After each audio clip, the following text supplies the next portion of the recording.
Welcome to our instructional video on performing the bi-lobe flap. This flap is often used in facial plastic skin cancer surgery on the lateral part of the nose, temple area and the brow area. This diagram shows the common sites for its use, although this versatile flap may be used in many other parts of the head and neck and on the body.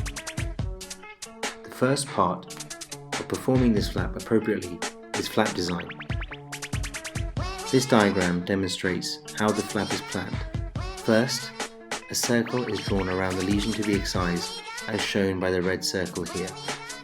A line is then drawn from point A to point B. This is the same length as the diameter of the circle. A 90-degree line is then drawn vertically upwards, as shown, going from point B to point E. Two additional curved lines are then drawn from the center of the circle to point C and from D to point E.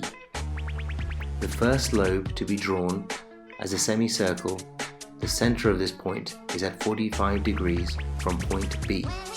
The second part of the lobe is then drawn with its midpoint at the upper part of the vertical line. This may seem complicated, but if you think of an oven mitt as shown in this diagram, this is what the flap is designed to look like. The final position is shown below when the flap is in place.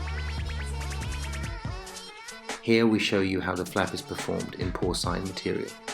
First, the lesion is measured. The ellipse to be excised is then drawn after measuring the diameter of the excision. A 90-degree line is then drawn.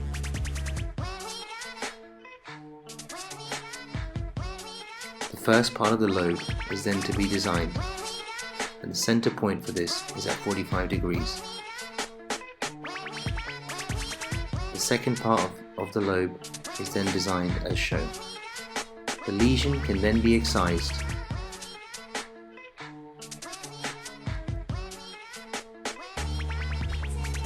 Additional cuts are then made to help release the bi-lobe flap.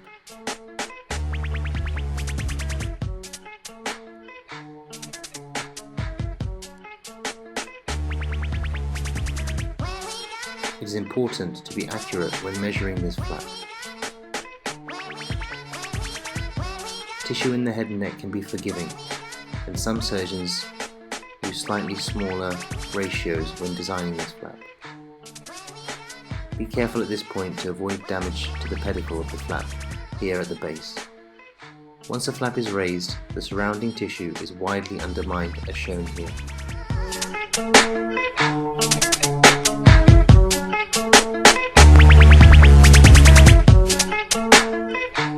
The first suture is placed at the point of maximal tension, as shown here.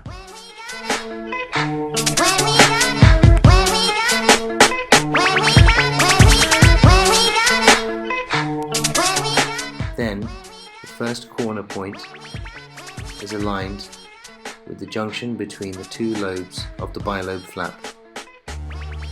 We use interrupted sutures. One may choose to use absorbable or non-absorbable sutures when performing this technique.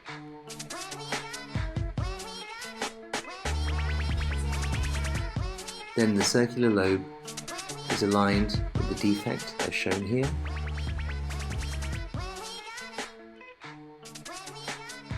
Multiple sutures may be used to help spread the tension.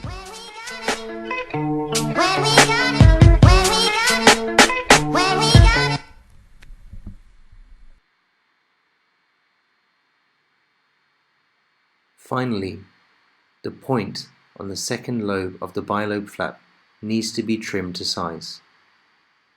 This is performed as shown here. The flap will sit nicely in place, and the remaining incision can be closed using the principle of halves. Thank you very much for watching.